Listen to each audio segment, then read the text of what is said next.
Well, good afternoon and welcome everyone. My name is Mike Anderson. I'm an executive at Saab, but also a board director here at the Atlantic Council.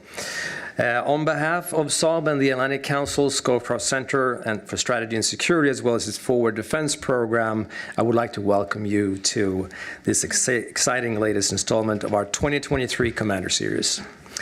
Today titled A Conversation with General Chance Saltzman on Maintaining Competitive Endurance in Space.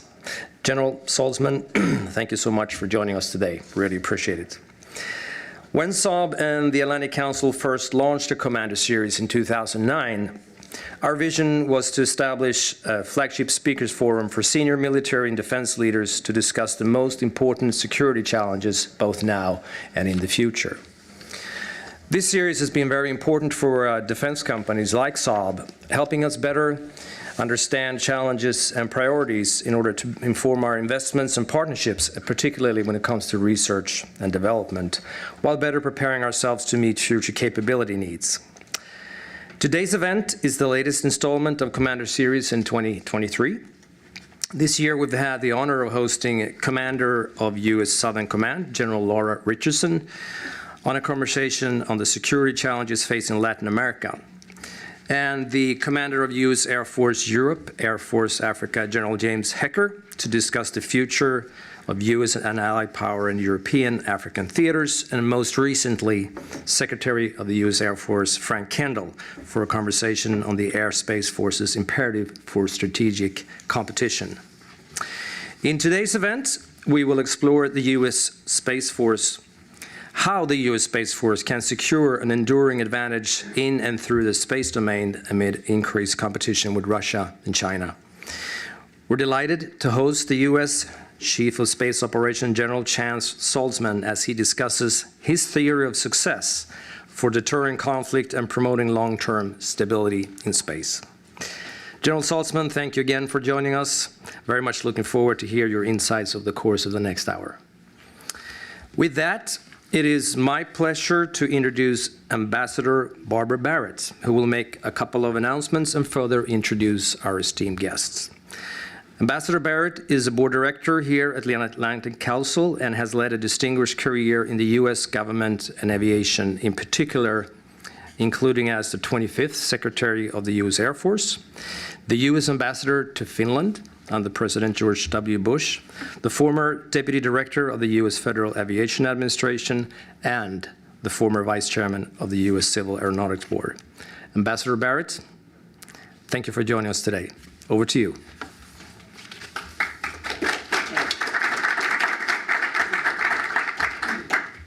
Thank you, Mike. It's a pleasure to team up with you again in the auspices of the Atlantic Council. And so I really appreciate, thank you very much for your introduction, but I'd like to say thank you very much to Saab for sponsoring this series, and Saab as a quintessential representation of Sweden.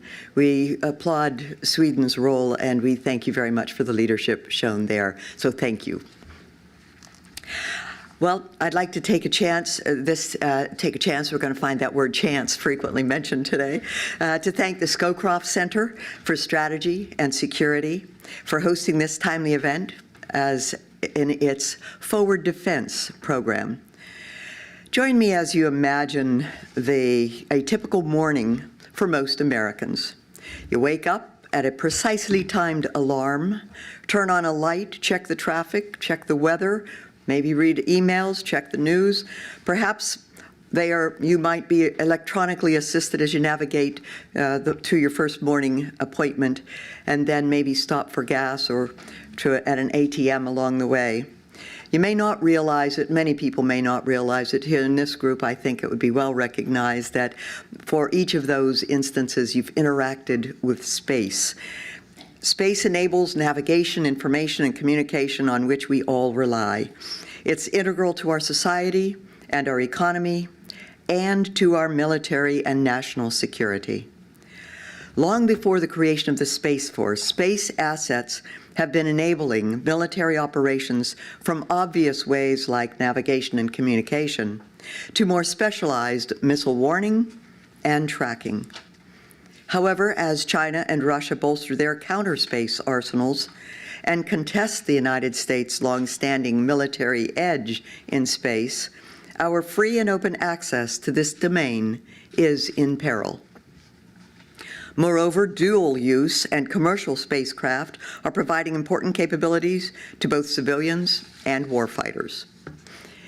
In an opinion piece last week, Major Kenneth Bell of the National Intelligence University warned that China is prepared to act more aggressively than Russia in terms of counter-space capabilities, deploying anti-satellite weapons, jammers, directed energy weapons, and even on-orbit grappling satellites to disrupt U.S. space capabilities in the event of a conflict. As our adversaries compete vigorously in space, so must we, and compete we will. In 2019, for only the second time since the presidency of George Washington, the United States created a new military service. We knew from the beginning that the success of the U.S. Space Force would hinge on having the right people on the job, people like our guest of honor, General Chance Saltzman. General Saltzman has the special responsibility of being the second Chief of Space Operations of the U.S. Space Force. The first leader of any new entity gets it off the ground. The second determines whether it will endure. General Saltzman has successfully filled those formidable shoes of General J. Raymond, and General Saltzman has proven that the U.S. Space Force will endure. He exemplifies the maxim that the role of a great leader starts with communicating a clear vision.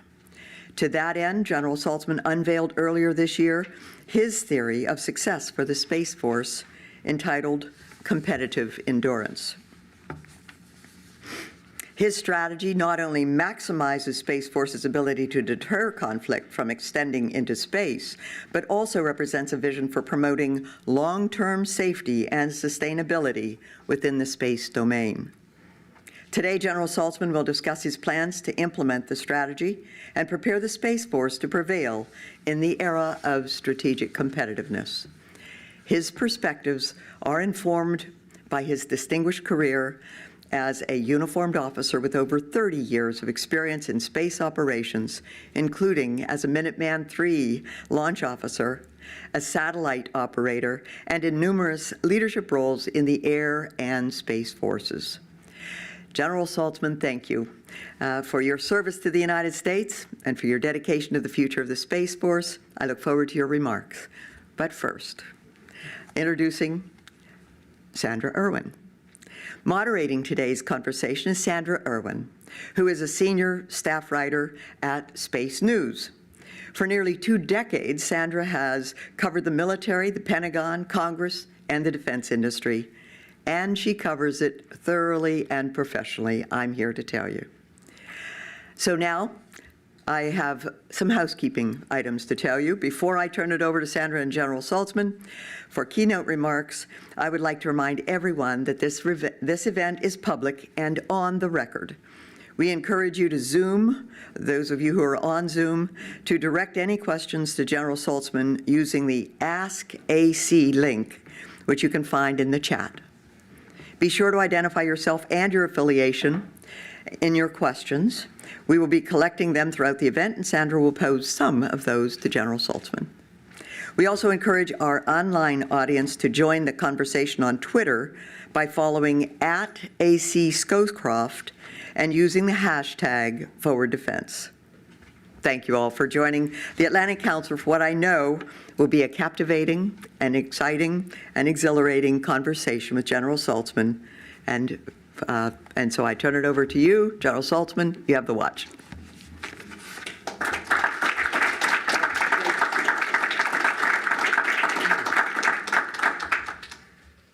Well, thank you all. I have a really great speech here. In fact, Secretary Barrett just gave it. So I'm going to have to go off the cuff here a little bit because she's already made some of the most important points that I wanted to hit on. And I know we called her Ambassador Barrett, but she's still Secretary Barrett to me and to many of us, so thank you. There's probably a story worth telling here. My last job in the Air Force, I was the Deputy Air Component Commander at Air Force's Central Command at Al Udeid.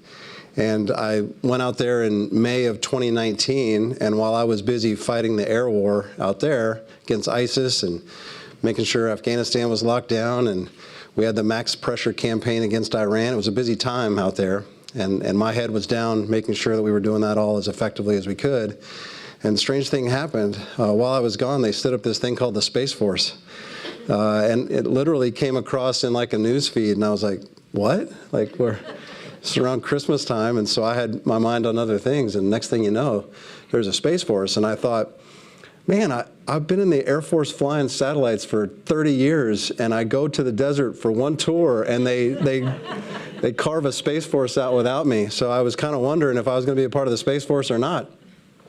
Well, I didn't have to wait too long. By early 2020, I was on a VTC where Secretary Barrett was interviewing me to come across and be the first Chief Operating Officer of the Space Force. And probably despite her best judgment, she selected me for that job. But it's been a wild ride for the last 4 years. And so thank you for that opportunity. Or I'll never forgive you for that opportunity, one or the other. Thank you. So if it's okay, what I thought I'd do is lay out briefly the three basic tenets of the theory of success that I call competitive endurance, and I hope we'll dig into it in a little more detail when I sit down with Sandra. And then I want to describe, okay, it's great to have a theory of success, but the so what is, what does the service do to try to get after that theory of success? And so I've got some categories of functions that I think we have to get right as a service. And so that's where I'll spend the bulk of my brief remarks here. All right, competitive endurance. Believe it or not, the words actually matter. So it's competitive because I believe in the spectrum of things, of international engagements, the spectrum of international engagements, I would much rather be in a state of competition with China rather than in conflict or crisis. And if you see the world across those spectrums in one of those three states, I think we would all generally agree that with regards to nuclear-powered peer competitors, the best state to be in is in competition. And so that's why it's competitive endurance.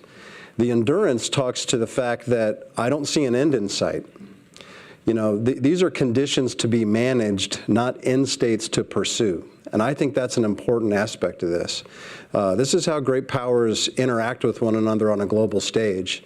They're really focused on trying to gain strategic advantage where possible, of course. That's what makes it competitive. But in the end, people like me and our jobs are there to manage the stability of the relationship. And the question is, do you have the endurance to maintain the stability of a very dynamic, sometimes contentious relationship over time? And do you organize, and do you train, and do you equip for the long duration and to maintain that stability in a competitive state?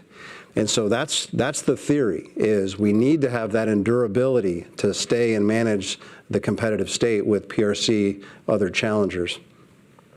So in order to achieve that, I kind of broke it down into three basic tenets.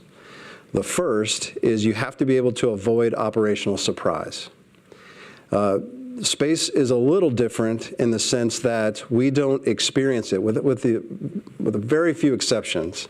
There are some people in space, obviously, that experience the domain firsthand. But by and large, we do not experience the domain firsthand. We really only see it digitally in a virtual sense through our sensors. Our sensors return to us data. That data is turned into some kind of, through analytical tools, some sort of picture, some sort of set of conditions, and we interpret what's going on in space through that data collection, through that fusion of the analysis and data. And so saying, hey, we have to avoid operational surprise under those conditions is pretty challenging. You have to have a global network of sensors. You have to be able to rapidly pull the data together, make sense of it. And I've said this before, we're much better at telling you where things used to be in space than we are where they are right now, and certainly predicting where they're going to be in the future when you consider an adversary's intent is another challenge. And so we have to commit ourselves to making sure we have the right training, the right sensors, the right data management sets in order to be able to avoid operational surprise. I think if we can do that, we'll be able to attribute what might be aggressive or escalatory behavior in such a way that we can constrain that behavior and, again, maintain the stability of the relationship. The second tenet is denying first mover advantage. Now, that's a phrase that military people have used over the course of history in describing the various relationship between the offense and the defense. You can imagine when you could hide behind castle walls and feel relatively safe, that the defense had an advantage. Of course, it didn't take long before siege engines came along, and you changed the nature of warfare, and it kind of rebalanced the offense and defense. The machine gun was a technology that certainly put the defense back into a point of preeminence. And it wasn't until armored tanks and those sort of other technologies that you started to have this balance between offense and defense again. In space right now, the offense has the advantage. Our systems were not designed to be shot at. Our systems were not designed for a contested domain. They are in very predictable orbits. There's not a lot to hide behind in space. And so therefore, there is this notion that if you are the first mover and you are offensive in space, that you can gain a strategic advantage. That's destabilizing. Again, we have to manage the stability. And so it's important that we deny that first mover advantage. And our strategy here is to do that through resiliency.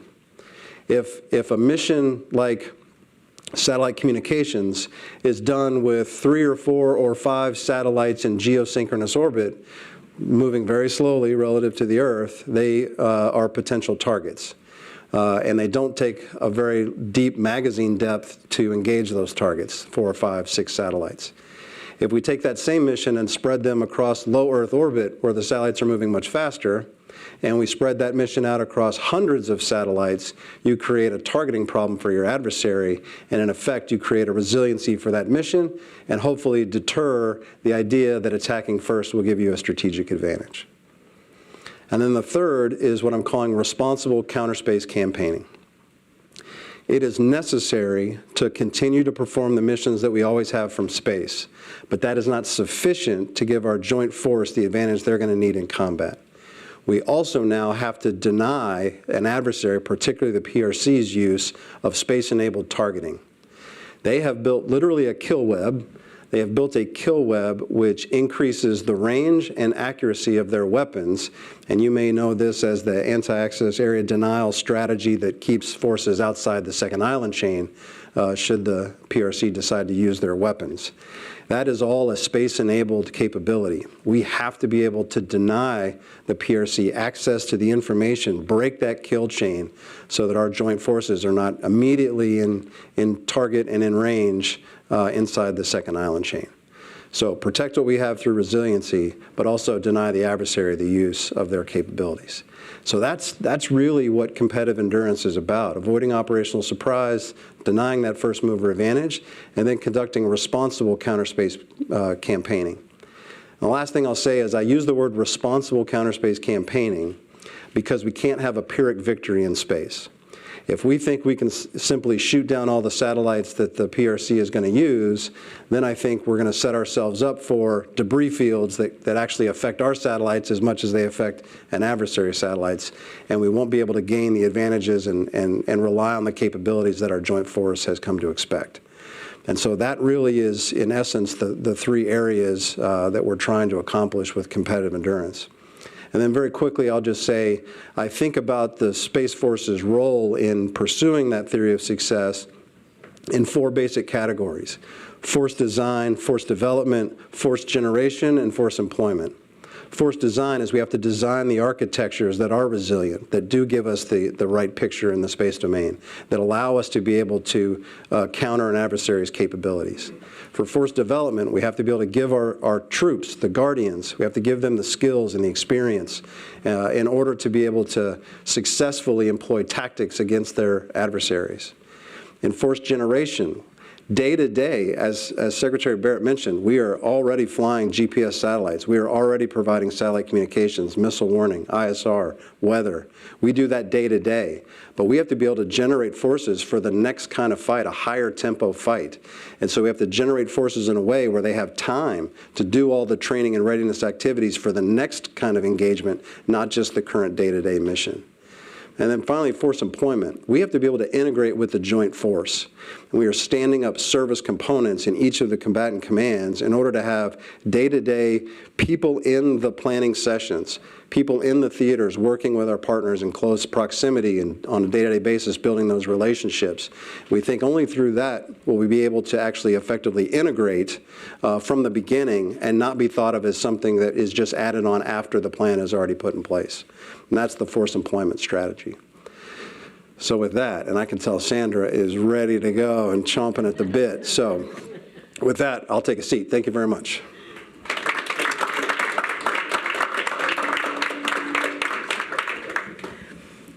Good afternoon, everyone. Welcome to the audience here in the room and everyone watching online. I'm Sandra Irwin with Space News. I look forward to the conversation with General Saltzman.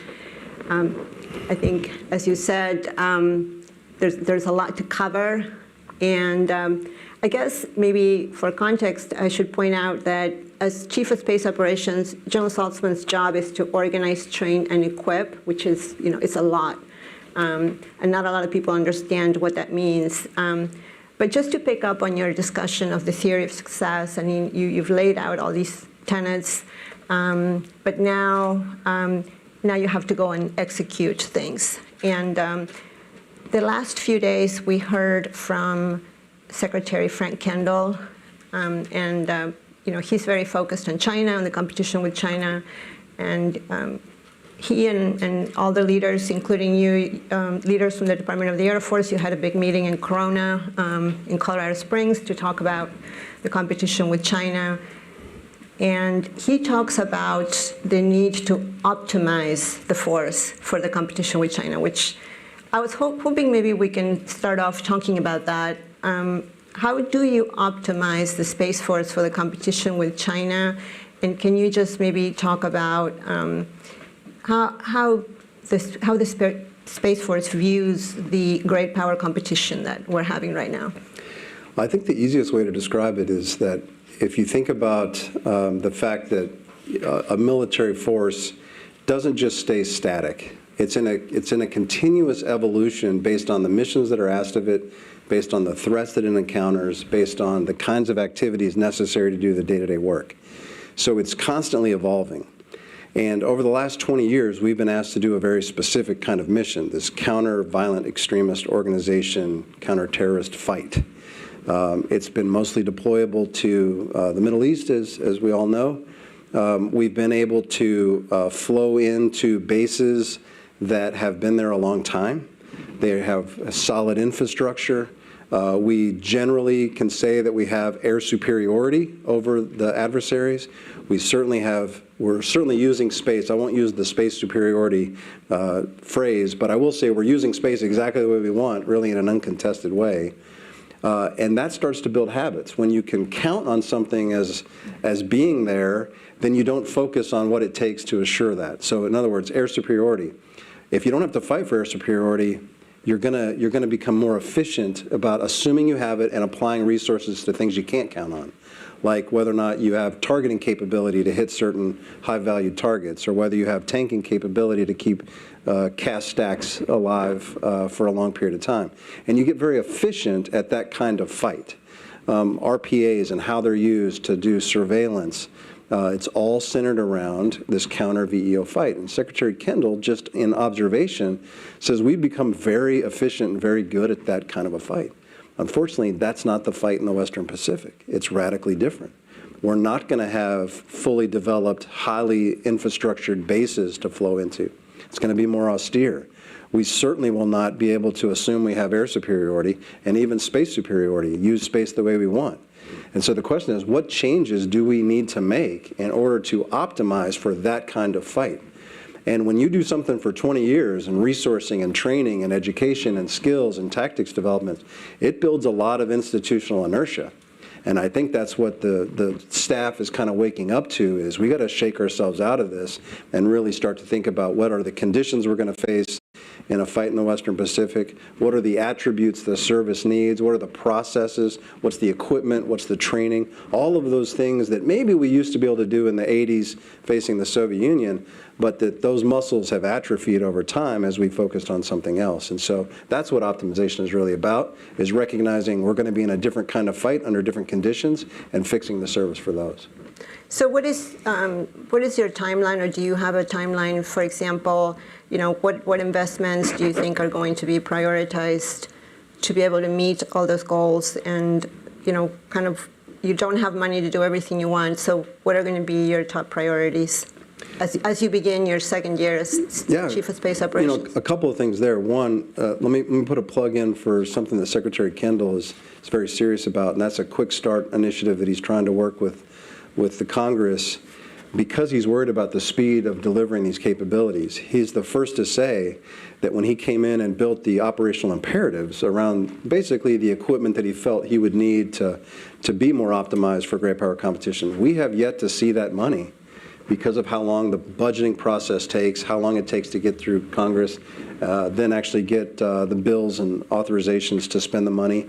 And then you have to do the work with the contractors, and you have to build out the design. This is a long process. And so this Quick Start initiative is hopefully going to be approved, but because it gives him a chance to actually do some of the early engineering efforts, some of the early design efforts, so that by the time we get final approval, it's a running start rather than a cold start to keep moving on this. Again, trying to compress the timeline for capabilities delivery as much as possible.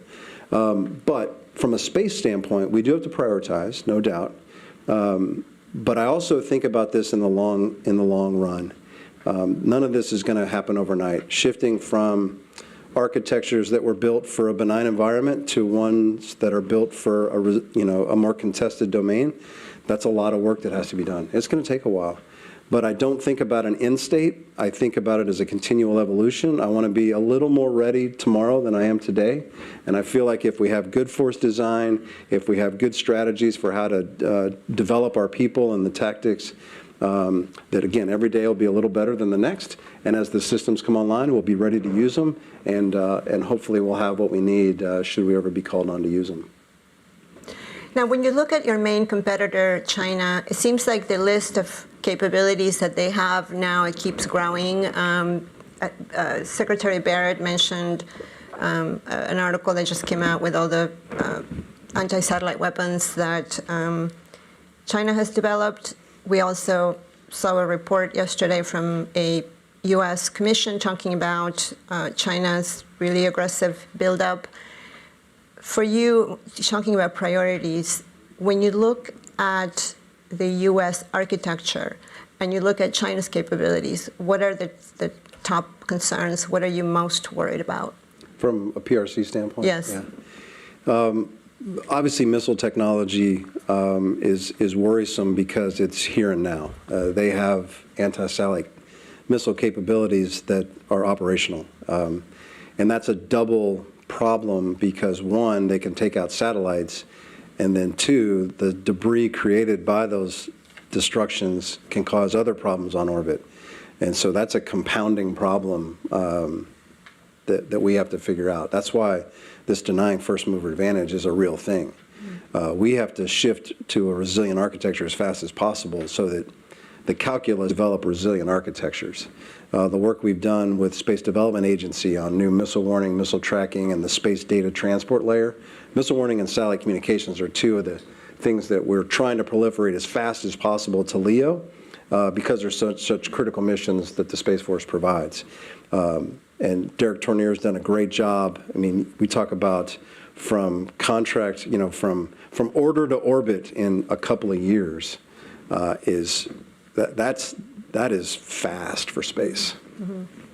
taking advantage of commercial technologies, taking advantage of as much off the shelf as possible, adding onto it the unique capabilities that the Space Force and the Joint Force needs, and then delivering quickly and rapidly. He's got a couple dozen satellites on orbit now, and next year we're going to see more and more. So rapidly proliferating to create more resiliency in SATCOM missile warning is a heavy emphasis early on in the program.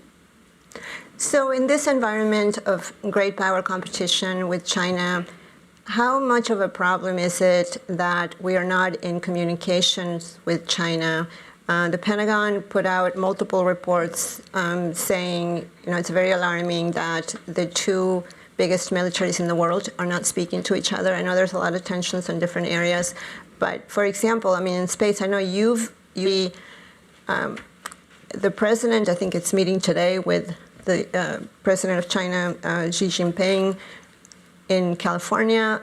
Perhaps there will be some discussion about reestablishing military-to-military communications. How important do you think that is, and do you think that we're going to see some type of hotline in the future? Well, government-to-government discussions, military-to-military, even with 4 stars on my shoulder, that's kind of above my pay grade, I'll be honest with you. But, I do think it's fair to say that when we do it and their potential to collide with another object, and any time we detect 2 objects that could collide or even come in close proximity, we provide warning to all users. Sometimes those users are PRC, and we continue to provide that warning unilaterally. Sometimes we get information back, sometimes we don't. We feel like our job is to make sure that we get that information out. I'm always, anytime we talk about freedom of navigation, anytime we talk about safety of flight, protection of assets just by normal procedures, communication helps in that. We have our CSPO initiative that has 7 nations, and these are the things we talk about. What are the right norms of behavior? What are the right procedures that we should be adopting and thinking about so that we can safely use the domain? It's extremely valuable. Every time nations, they come at it from a different perspective, and that's helpful to certainly the United States and safety of flight, then having discussions is a valuable part of that. Yes, and of course, since you've been Chief of Space Operations, you've been very focused on working with allies. In Indo-PACOM Command, Indo-Pacific Command, you established a component of the Space Force, so that helps address maybe some of the China problems. You've also established a component in Central Command. I think next month you're going to establish Europe and Africa. How important is that in the case of China? Maybe are we going to see more of like a presence in Japan or in Ukraine? Time zones matter. And it's one thing to say we cooperate and communicate, sharing emails and PowerPoint briefings back and forth, and we get together periodically at a symposium or a conference. That's all great. But the real relationships are built in the time zone, and they're on day-to-day routine interactions. You get to see the small frustrations, you get to see the small successes, and those accumulate and start to build trust. They start to build understanding, so that when under conditions of stress, you understand and you already know some of the baseline assumptions that countries are going to make, constraints that they may have, resource limitations, and you're able to accelerate how well you can work together under those times of stress. So yes, it will definitely affect the situation in the Ukraine, because we have a small contingent there now. As we increase that, we will be in more meetings. We will have more capacity to integrate space capabilities. We will be more involved in information sharing agreements. All of that is what comes by putting a presence forward on the ops tempo of the commanders that are having to make those decisions. And so that's the strategy, is just being out there day to day to be a part of the team, rather than just being a phone call or being somebody that comes in only when there's a crisis and then trying to react. That's not proven to be as successful, and so that's the strategy. Mm-hmm. There's a question from one of our audience members. I know that when there are actual activities against U.S. satellites, the government never discloses that. We don't necessarily know when a satellite's been attacked. However, the question is, how do you defend geostationary satellites if they cannot be hidden, as you said? Can you talk, whatever you can say about what the plan is to do that? Well, I mean, if they are trying to physically attack them with a missile, the current satellites are not designed to be able to defend themselves. So step one is build satellites that can defend themselves, either through being proliferated, smaller, moving more rapidly through a field of view.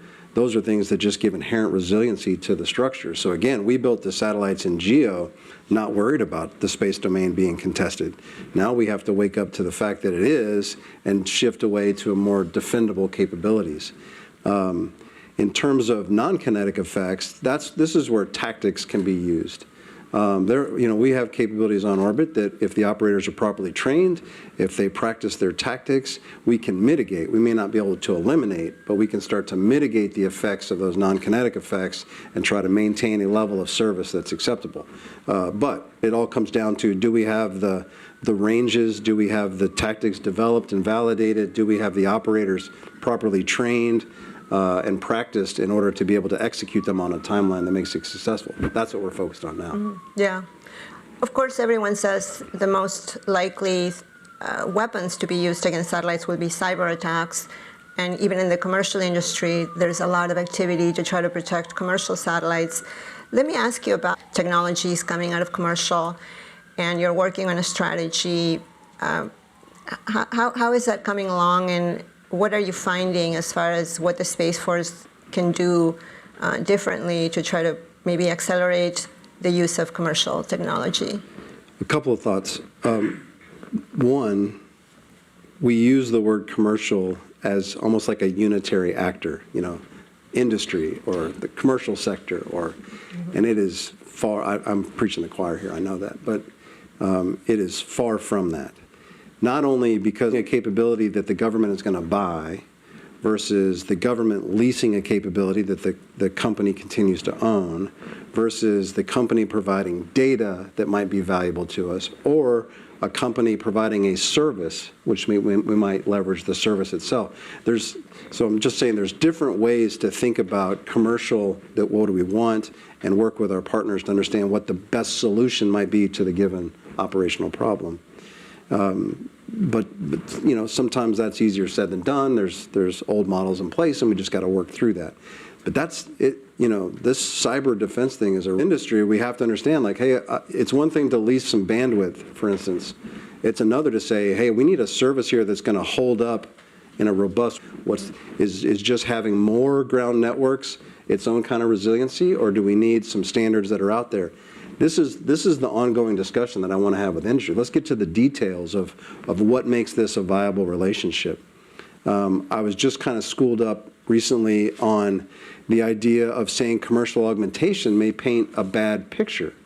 I thought, okay, well, talk to me about that. And the idea was, well, augmentation assumes you have everything you need, and there's just a little extra that those commercial capabilities as a part of the whole. In other words, without the commercial integration, you may not have a capability at all, and that actually may be more resilient or create more deterrence because somebody doesn't want to attack a non-government entity. So it's just a different way of thinking about it, and that's why the discussions with industry are so important. So let's figure out what works best.